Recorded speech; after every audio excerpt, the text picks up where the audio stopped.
Entonces la pregunta que podríamos hacerle a la Biblia es, ¿qué quiere decir la santidad? ¿A qué se refiere la palabra santidad?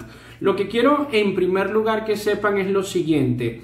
La palabra santidad significa cortar y apartar. Apartar algo. Por ejemplo, cuando comenzamos en el libro del Génesis, en el jardín del Edén, el jardín del Edén era un lugar santo. Lo santo es lo opuesto al pecado. Solamente estaba la santidad, la pureza de Dios. Por esa razón, cuando entró el pecado entre Adán y Eva, tuvieron que ser sacados del jardín del Edén, porque en ese lugar estaba la santidad de Dios. Y vemos el segundo ejemplo en Génesis 12, cuando Dios llama a Abraham y le dice: vete de tu tierra y de tu parentela a la tierra que te mostraré. Dios saca a Abraham de Ur de los Caldeos, lo aparta, lo saca. ¿Por qué? Porque va a ser en este hombre el patriarca, el padre de la fe, el padre de la nación de Israel. Y hablando de Israel, la nación de Israel también se le conoce como la nación santa, la nación apartada por Dios. La ciudad de Jerusalén se le conoce como la ciudad santa, ciudad apartada de Dios, por Dios. Y este libro que tengo en mis manos también se le conoce como la Santa Biblia. ¿Por qué? Porque es un libro apartado. Es un libro completamente distinto a los trillones de literatura que podemos encontrar en todas las bibliotecas y en todos los diferentes tipos de volúmenes. Es distinto. ¿Por qué es distinto? Porque esto es un libro hiperdimensional. No es un libro que se sujeta al tiempo, es un libro que puede hablar del futuro, de cosas que no han sucedido y lo habla como si ya sucedió.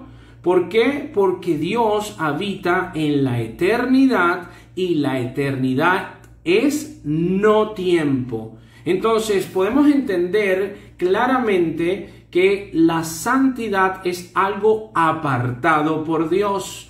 Cuando el pueblo de Israel se le pedía que se circuncidara a los varones, que era que se cortara el prepucio, era un tipo de lo que era el apartar. Quiere decir, era una forma de mostrar que Dios cortaba y separaba a esa nación.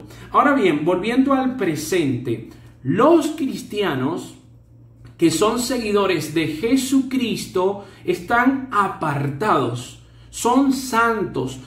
Todo el que cree en Jesucristo, todo el que hizo la oración, se arrepintió y cree en el Evangelio y decide empezar a caminar por fe, es una persona santa. Por eso cuando Pablo escribe las epístolas siempre dice a los santos de. ¿Por qué? Porque se refiere a sus hermanos, y los santos quiere decir son personas que cuando decidieron creer en Jesucristo, desde ese momento fueron apartadas para otra función, para otra comunión, para otros intereses, para otra forma de ver la vida. Y tristemente la Biblia dice que es el porcentaje menor de la sociedad en cuanto a la humanidad entera. Ancha es la puerta y ancho el camino que conlleva la perdición. Angosta es la puerta, angosta el camino que conlleva la salvación. Muchos son los llamados, pocos son los escogidos, porque la santidad implica un esfuerzo, implica disciplina, implica convicciones, implica cambiar, estar renovando tu mente constantemente. Y esto, si tú no estás dispuesto a realizarlo, es muy difícil que puedas lograrlo, porque cuentas con el Espíritu Santo, pero es tu deber hacer algo también para poder cumplirlo. En conclusión, la santidad es tener la misma mente de Dios. ¿Qué quiere decir esto? Estar de acuerdo con los juicios de Dios. Por lo tanto, amar lo que Dios ama y odiar lo que Dios odia. Porque ciertamente la Biblia dice que Dios es amor, pero la misma Biblia también dice que Dios odia el pecado, odia al que comete iniquidad. Entonces, la santidad es empezar a tener esa misma mente. La santidad implica poder filtrar, poder medir todo lo que llegue a tu vida con los lentes de la palabra de Dios. Quiere decir, llegó una película y puedes tener discernimiento. Llegó un nuevo amigo, llegó una tendencia digital, llegó un challenge. Todo lo empiezas a filtrar. ¿Esto es santo? ¿Esto le agrada a Dios o no le agrada a Dios?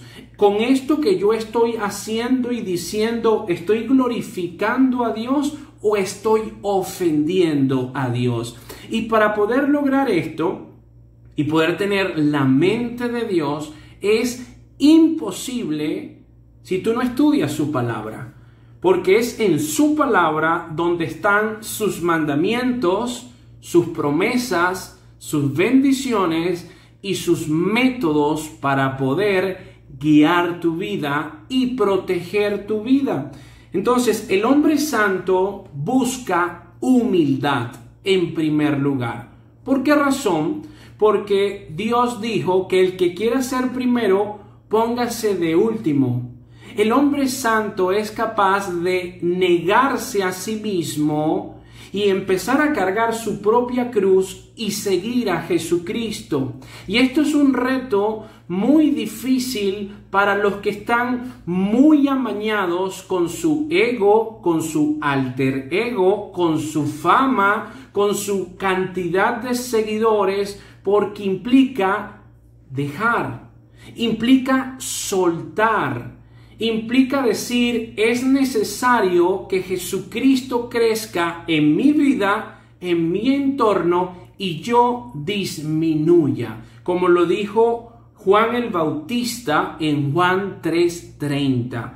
Entonces, en segundo lugar, el hombre santo encuentra más pecado en su corazón que en su entorno. Me explico. Cuando tú empiezas a entrar en la Biblia y te das cuenta qué es el pecado, tú estás tan ocupado en ver todo lo que tú estás haciendo mal, toda la iniquidad que hay en ti, los malos pensamientos, las malas palabras, las veces que ofendes a Dios, que no te da tiempo ni te interesa señalar a tu entorno, ni criticar al otro, porque tiene tatuajes, el pelo largo, porque se pinta el pelo de rojo. No estás parado ahí porque cuando lees la Biblia te confronta a ti y te das cuenta que lo que tú estás haciendo es que mientras más te acercas a Dios, su luz proyecta más en ti. Y dices, wow, apártate de mí, Dios, porque soy pecador, como lo dicen los hombres santos de la Biblia. Por esa razón va de la mano la primera opción. El hombre santo busca la humildad. El hombre santo encuentra su pecado y busca de arrepentirse constantemente para cada día mejorar y ser más parecido a lo que Cristo es.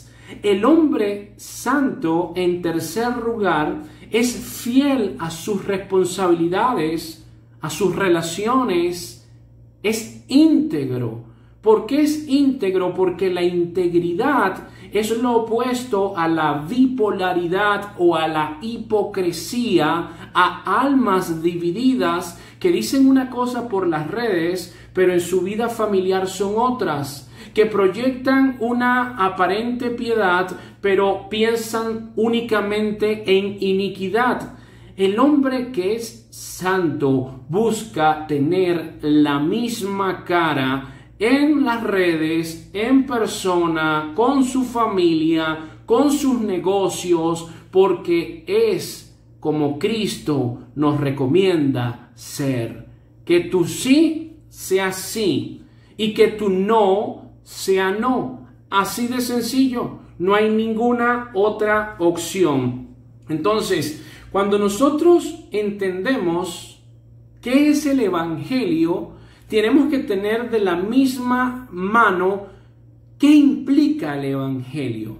Porque a menudo escuchamos que Cristo vino a salvar al mundo. Amén, es verdad. Cristo vino a salvar el mundo, pero también Cristo vino a hacerme santo. Y esto es lo que se está olvidando, y también está constantemente esta preocupación en la vida de los teólogos más serios de este tiempo, que estamos tan preocupados de hablar del Evangelio y de hablar de la gracia de Dios, que se nos olvida que Cristo vino a hacerme santo. Quiere decir, a apartarme del mundo y a ser una nueva criatura. El que está en Cristo, nueva criatura es. Esta nueva criatura tiene gustos nuevos, tiene un vocabulario distinto, y lo normal en la santidad es cambiar. Lo anormal es mantenerte igual o retroceder. Es avanzar como el camino del justo, que es como la aurora va en aumento, y constantemente cambiar para cada día parecerte más a Cristo. Esto está implicado en la gran comisión de Mateo 28, que dice: por tanto, id y haced discípulos. Mateo 28, 19. Pero en Mateo 28, 20 dice: enseñándoles que guarden todas las cosas que os he mandado. ¿Qué nos ha mandado Dios? Aquí está lo que nos ha mandado Dios. Entonces, cuando nosotros queremos obedecer la gran comisión, también tenemos que saber que hay una conexión entre el evangelismo y la santidad. Porque guardar todas estas cosas implica un cambio en tu comportamiento. Lo tenemos claro hasta ahora. Cuando nosotros pensamos en que esta vida no es el final y empezamos a tener el mensaje de la Biblia, y el mensaje de la Biblia, ¿cuál es? La muerte no significa cesar de existir. La muerte significa separación. Cuando nosotros que creemos en Jesucristo morimos, la Biblia dice que vamos al cielo porque somos coherederos de un reino. Pero resulta ser que el reino al que vamos a llegar es un reino donde reina, valga la redundancia, la santidad. En este reino a donde vamos a ir después de la muerte, que es en el cielo, no hay contaminación como abunda en el mundo. Si tú no te preparas para esto, yo te quiero preguntar, ¿de qué vas a hablar en el cielo?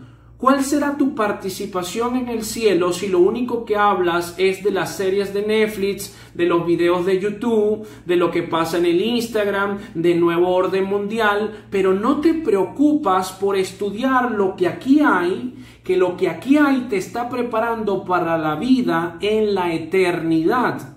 Y esto debería de preocuparte, porque la Biblia dice que cuando nosotros creemos y obedecemos y entendemos que la salvación es por gracia y nos esforzamos por imitar el carácter de Cristo, hay recompensas en el cielo, y en ese lugar santo debemos de hablar santamente.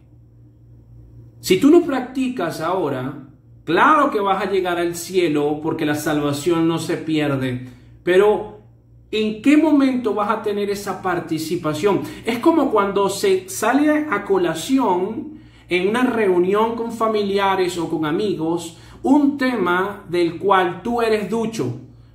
Tú estás estudiado, tú estás letrado y preparado de ese tema. Cuando sale a colación ese tema, tú quieres participar, quieres dar tu punto de vista, quieres opinar, quieres hablar del aprendizaje que tuviste porque ya lo tienes almacenado. Si yo te hablo de una película que ya tuviste, tú quieres comentar, sí, es buenísima, tremendo aprendizaje. ¿Por qué? Porque la viste, aprendiste, la atesoraste. De la misma forma es en el cielo. Vamos a un lugar santo y si no practicas la santidad en este mundo que está esperolado y contaminado, ¿de qué vas a hablar?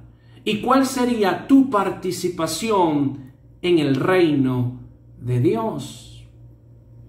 Esa es una pregunta interesantísima que quiero sembrar en tu mente para que te taladre el coco y sientas esa necesidad de ir transformando tu carácter para despojarte del viejo hombre y adoptar el nuevo carácter de un cristiano, seguidor de Jesucristo. ¿Qué dice Cristo en Mateo 15, versículo 11? No lo que entra en la boca contamina al hombre, mas lo que sale de la boca, esto contamina al hombre. La contaminación es lo opuesto a la santidad, porque en la santidad no hay contaminación. Si tú lees la palabra, tú te estás santificando.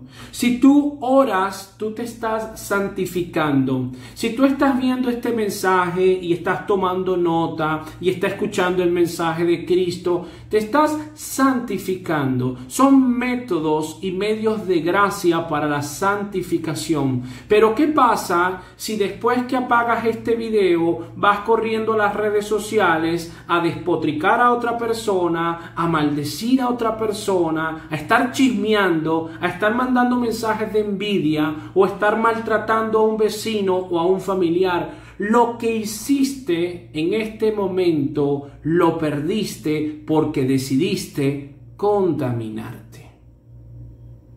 Hay que recordar lo que dice el apóstol Pablo en Efesios 5, versículo 1 al 4. Efesios 5, versículo del 1 al 4.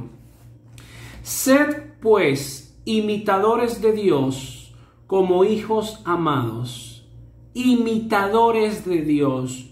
Imitar a Dios. Para tú imitar a Dios tienes que conocer a Dios. Y para conocer a Dios tienes que estudiar su palabra.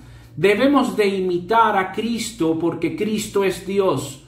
Cómo se comportó Cristo, cómo habló Cristo, cómo caminó el Señor, qué dijo el Señor, qué fueron sus bienaventuranzas, qué fue lo que dijo en el Sermón del Monte, qué fue lo que dijo antes de morir. De esa misma manera yo tengo que ser. Porque imitando a Dios yo represento a mi hijo, a mi padre, perdón. De tal palo, tal astilla. Si Dios es mi Padre, yo tengo que representar a mi Padre y yo no puedo hablar como el mundo habla. Yo tengo que expresarme correctamente. Yo tengo que ser justo. Yo tengo que buscar de tener la mayor responsabilidad, la mayor integridad y tengo que experimentar esa transformación constante porque quiero imitar a Dios y no quiero imitar al mundo. Y esto implica sacrificio, pues voy a aceptar el sacrificio con valentía. Versículo 2. Y andad en amor, como también Cristo nos amó y se entregó a sí mismo por nosotros. Ofrenda y sacrificio a Dios en olor fragante. Andad en amor. ¿Qué implica ese amor? Implica el amor de Cristo, el amor ágape, el amor sacrificial, el amor que entrega sin esperar nada a cambio, el amor que toma en cuenta los mandamientos y decide obedecerlos voluntariamente sin esperar cuál va a ser la retribución de la persona que está bendiciendo. Honra a tu padre y a tu madre. Yo decido honrarlo sin esperar que ellos agradezcan. ¿Por qué? Porque yo decido dar y practicar el amor ágape, que es el amor sacrificial. De tal manera nos amó Dios, pues que se entregó hasta la última gota de sangre. Ahora, Efesios 5:3, que dice: pero fornicación y toda inmundicia o avaricia ni aun se nombre entre vosotros, como conviene a santos. Esa palabra que está ahí, la fornicación, viene del griego porneia. Quiere decir todas las relaciones ilícitas, la pornografía, eso que está abundando en los cantantes, en los nuevos líderes influenciadores, en las nuevas ideologías, no agradan a Dios. Y el mundo puede decir que sí, para Dios es una abominación. Y para el que cree en Cristo, también debe de ser una abominación. Recuerda lo que te dije, el que es santo y la santidad es imitar y pensar como Dios piensa. Y si Dios odia la porneia, que implica la pornografía, que implica la inmoralidad, que implica relaciones sexuales ilícitas, yo tengo que mantenerlas distantes también. Porque yo quiero agradar a Dios. Porque yo me estoy preparando no para irme a vivir a Europa. Yo me estoy preparando para irme a un lugar santo y tengo que practicar en este basurero llamado planeta Tierra, cuidar mi santidad. Pero fornicación y toda inmundicia. Inmundicia viene del griego akatarsia. Cuando hablan de espíritus inmundos, espíritus akatartos que contagian, miseria, suciedad, contaminación, desidia, tiene que estar lejos. Tiene que estar lejos de nosotros. ¿Por qué? Porque te contamina al igual que la avaricia. Efesios 5, finalmente, versículo 4. Ni palabras deshonestas, ni necedades, ni truhanerías que no convienen, sino antes bien acciones de gracias. La palabra truhanería debería de retumbar mucho en este tiempo, porque un truhán es un bufón, es un burletero, es el que le encanta sacar meme a todo, es el que se la pasa, tiene un espíritu de burla que en vez de aprender, de estar serio, de invertir este tiempo, que edificarse, en alimentarse, en nutrirse, está siempre buscando de qué reírse o de hacer reír a alguien, con chistes de doble sentido, con el bullying, con el meme. Eso es truhanería y eso afecta, querido hermano, tu santidad. Porque la Biblia dice que afecta la santidad, la truhanería, y los truhanes ofenden a Dios. Porque muchas veces emplean para sus chistes la burla de la persona que sufre, de la persona que es humillada, de la persona que es maltratada. Eso también afecta tu santidad. Yo quiero invitarte finalmente a que busques en este tiempo ser santo, porque Dios es santo, como la Biblia lo dice. Y cuando tú estés en santidad, te darás cuenta que es en la santidad donde Dios da dirección, Dios da el movimiento, Dios da la bendición, Dios da la protección, porque Dios es santo, santo, santo.